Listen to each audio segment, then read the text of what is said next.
त्याची थोडीशी आता मला माहिती कळली तुमच्या त्या छोट्याशा फिल्मवर.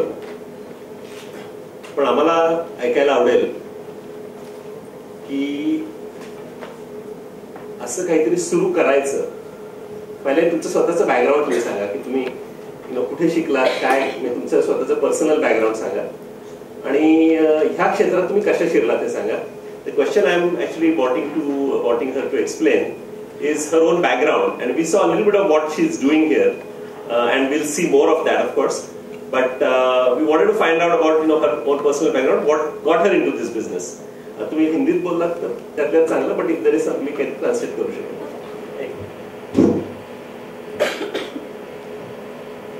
सबसे पहले मैं टाइप पुणे को धन्यवाद देना चाहती हूँ, क्योंकि ये मेरी सक्सेस स्टोरी यहाँ कहने के लिए मुझे बुलाया है. ऐसा तो वेस्ट डिस्पोजल ऐसा सब्जेक्ट है वो निगलेक्टेड है, फिर भी उसको ये इतना यहाँ तक लाना कि सक्सेस स्टोरी कहने के लिए मुझे बुलाया है, इसलिए आप सबको धन्यवाद देती हूँ. मैं 2001 तक तो हाउसवाइफ थी, कुछ नहीं करती थी, मगर सोच रही थी कि कुछ ऐसा करो जो यूनिक हो तो क्या करूँ. छोटे गांव में जाती थी, सोशल वर्क करती थी पहले, जब कॉलेज में पढ़ती थी तो ये तो बचपन की आदत थी कुछ ना कुछ छोटे गांव के लिए, वहाँ के फार्मर्स के लिए करना.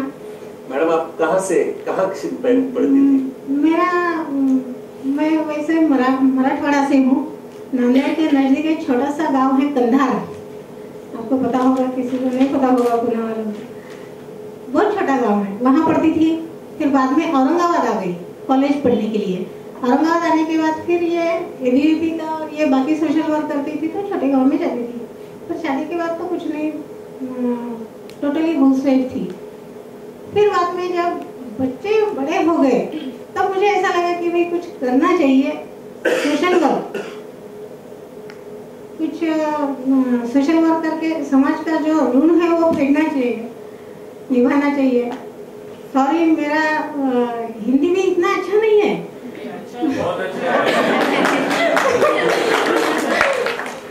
फिर भी मैं गुजरात में भी जाके आई, पंजाब में भी जाके आई, आपने तो फोटोग्राफ देखे हैं.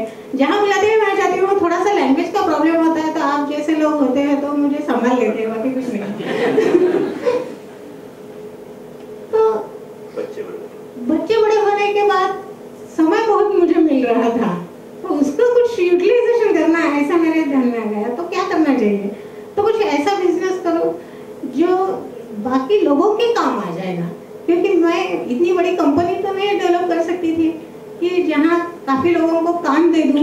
तो ऐसा क्या करूं, ये कम से कम 2-3 साल मेरे ढूंढने में चले गए, सोचने में चले गए कि ऐसा कौन सा प्रोडक्ट निकालूं जो सब लोगों के लिए तैयार करने में इजी हो जाएगा. फिर ढूंढते ढूंढते मुझे ये है. मेरी कॉलेज की पढ़ाई बीएससी तक हुई है. फिर बाद में मेरी मराठी मुझे लगता है बहुत अच्छी है, इसलिए मैंने सोशल साइंस में बीए भी किया. फिर लड़का हो गया तो एमए तो कर नहीं पाई मैं. फिर मैंने बीएससी और बीए दोनों भी डिग्री लिए है.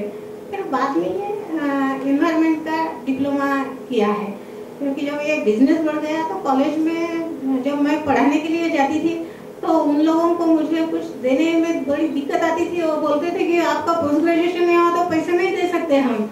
मैंने कहा ठीक है मैं पढ़ लूंगी, और मैंने फिर पोस्ट ग्रेजुएशन डिप्लोमा भी कर लिया, एनवायरनमेंट में किया. तो एक अच्छा हो गया कि उसके साथ मुझे सीखना भी मिल गया.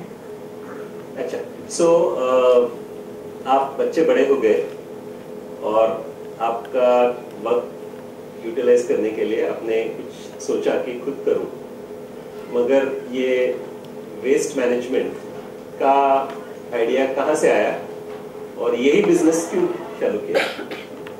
बहुत अच्छा क्वेश्चन है. सब लोग मुझे यही पूछते हैं कि आपने ये बिजनेस क्यों ढूंढ लिया. ये तो मैंने अब सही बताती हूँ कि ये मेरा इतना बड़ा बिजनेस हो जाएगा ये तो मुझे पता भी नहीं चला. ये बिजनेस बोल के मैंने शुरू नहीं किया है.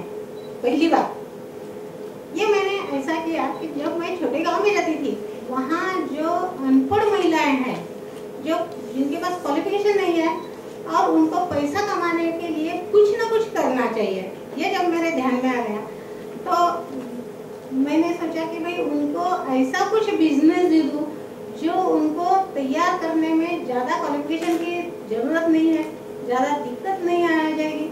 और रॉ मटेरियल बिजनेस के तो 2 पॉइंट्स होते हैं। मैंने एमबीए नहीं किया, फिर भी मैं सोचती थी तो मुझे मेरे ध्यान में आ गया कि जहाँ raw material free of cost या सस्ते दाम में मिलता है और फाइन प्रोडक्ट जो हम तैयार करें उसका मार्केटिंग इजीली अवेलेबल है, ये 2 पॉइंट्स मेरे ध्यान में आ गए। मैंने सोचा कि क्यों नहीं ये कचरे से ही कुछ निकाल लूं।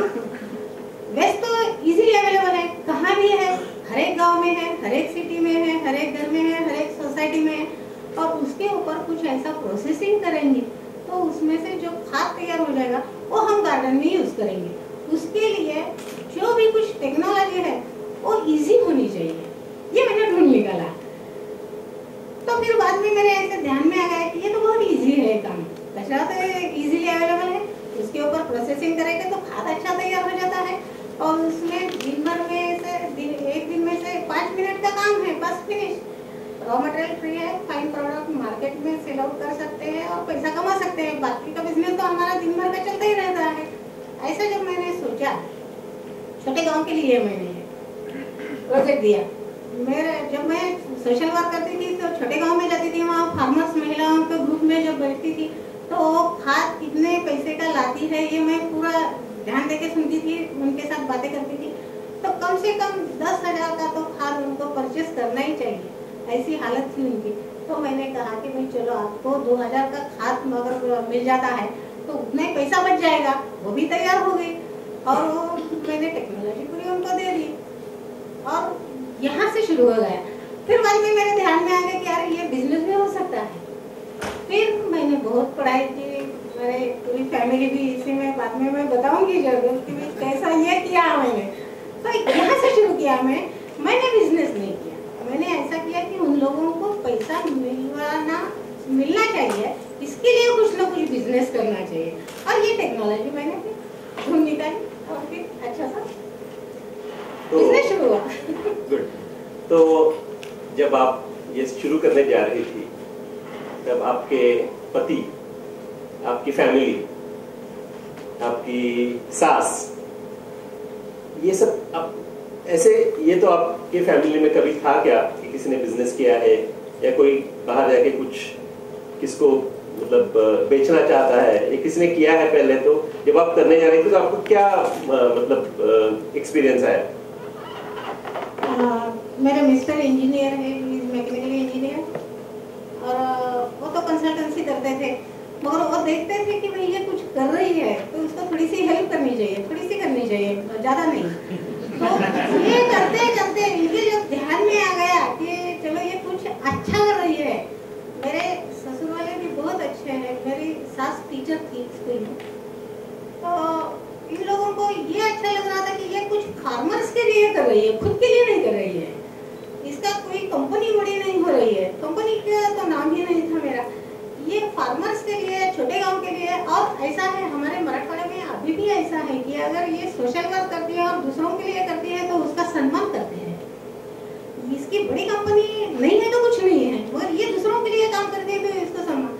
मैं जब छोटे गाँव में जाती थी तो मेरे ससुर जी और सास रात में 11 बजे मैं वापिस आती थी, मेरी ओमनी वैन थी, मैं वैन में 4-5 लोगों को लेके उधर जाती थी, उनको पूरा सिखाना, पढ़ाना, उनका सोशल कुछ हेल्थ के प्रॉब्लम्स सॉर्ट आउट करना।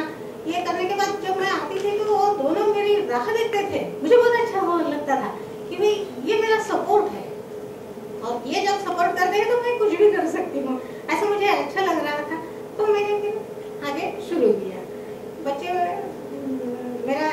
मुझे 2 लड़के हैं और 1 लड़की है। बड़ा लड़का मेरा नीलेश है, वो एमई इलेक्ट्रॉनिक्स हुआ है, वो भी मेरे साथ में काम करता है। उसने कहा मम्मी मैं तेरे साथ काम करूंगा, एक भी इंटरव्यू उसने नहीं दिया। डिस्टिंक्शन है, एमई इलेक्ट्रॉनिक्स है, डिस्टिंक्शन है, मगर उसने इन्वायरमेंट में इतना अच्छा मुझे साथ दिया है। मेरी लड़की नेहा आई है, उसकी भी शादी हुई है, वो डॉइच बैंक में 2.5 साल काम करती थी, मगर उसके ससुर जी ने कहा कि भाई तेरी मम्मी इतना अच्छा काम करती है तो ये बैंक वाली सर्विस छोड़ के उनको ज्वाइन हो जाओ तो फिर आप MBA की भी जरूरत नहीं पड़ेगी, बैंक से भी ज्यादा ट्रेनिंग यहाँ मिल जाएगा। इतनी अच्छी उसकी क्वालिटी है, वो मम्मी के बिजनेस के लिए यूज करो।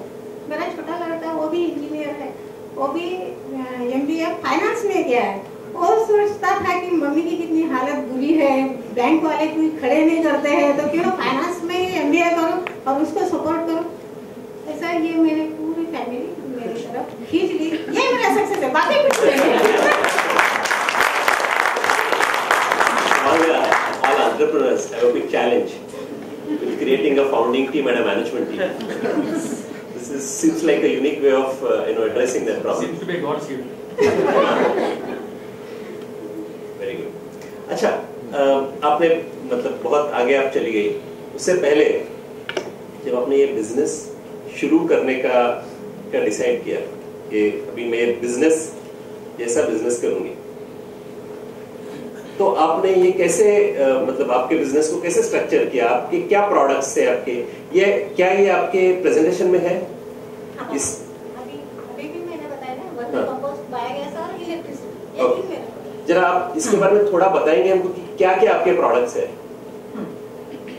मैंने शुरू तो ये छोटा मॉडल से किया है। पहले तो मैं फार्मर के लिए करती थी, फार्मर्स बहुत खुश थे और मुझे स्टेट गवर्नमेंट ने सब्सिडी भी मेरे नाम से निकाली थी। ये भी बड़ी अचरज की बात है। ये प्रोडक्ट के नाम से सब्सिडी मिलती है, मगर विवो माइक्रोटेक के नाम से सब्सिडी नहीं मिली थी, और ये लेटर मुझे मिला है। और मैंने ये 3 साल सब्सिडी मेरे नाम से गवर्नमेंट ने, स्टेट गवर्नमेंट ने दी थी, उसका मैंने यूज फार्मर्स के लिए भी किया है। पहले खाद तैयार, ये जरा एक्सप्लेन कर दीजिए, मतलब क्या है ये? आप वर्मी कल्चर का जो प्रोजेक्ट बनाती है, तो कैसे, मतलब क्या चलता है? बताइए। जो फार्म में वेस्ट होता है, जो अनाज आता है, वो काट के हम घर लेके जाते हैं फार्मर या हमारे जैसे लोगों के लिए। बाद में जो बचता है वो जानवरों के लिए होता है, और उससे भी ज्यादा बचता है वो वैसे जला देते हैं। आपको तो पता होगा फार्म में क्या चलता है। बाद में वो जो जला देते हैं और खाद तैयार रेडीमेड परचेस करते हैं, केमिकल फर्टिलाइजर लाते हैं। ये कहीं ना कहीं तो इसके ऊपर रोक लगाना, ये मेरे दिमाग में आया। और मैंने क्या कहा कि भैया तुम जो जलाते हो वो जलाना मत, वो खाद में कन्वर्ट करो, उसकी टेक्नोलॉजी मैं देती हूँ। और मैंने ये मेरे मिस्टर के हेल्प से ये मैंने ऐसा बॉक्स बनवाया। उसमें पूरा कचरा फार्म का इकट्ठा करो, उसमें गोबर डाल दो, उसमें अर्थवॉर्म्स छोड़ दो और खाद तैयार हो जाएगा। इतना इजी टेक्निकल है। पुराने जमाने में ये खाद तो खेत में तैयार नहीं होता था, मगर ये कंपोस्ट ऐसा साइंटिफिकली नहीं करते थे। तो फिर मैंने ये पूरा सोच के टेक्निकली कैसा कर सकते हैं और ये कैसा काउंट कर सकते हैं, इतने दिन में इतना खाद तैयार हो जाएगा इतने वेस्ट से, ये पूरा टेक्निकली मैंने ये चार्ट उनके सामने रखा। फिर ये एग्रीकल्चर डिपार्टमेंट में काफी फार्मर्स चले गए कि भाई ये इतना अच्छा प्रोजेक्ट है तो इसको क्यों नहीं सब्सिडी दे रहे हैं आप। तो ये जब वो फार्मर्स एग्रीकल्चर कमिश्नर के पास चले गए और उन्होंने ये विवो माइक्रोटेक का जो मैंने ये जो ढूंढ के निकाला है, अभी आपने प्रेजेंटेशन में देखा वो बॉक्स, उसके लिए सब्सिडी दी है। सब्सिडी तो आपको सबको पता होती है, सब्सिडी खाद को मिलती है या कुएं को मिलती है या ठिबक सिंचन को मिलती है ऐसे, मगर नाम से नहीं मिलती है, किसी के नाम से कभी मिली नहीं है। ये बड़ी अचरज की बात हुई है कि उनका लेटर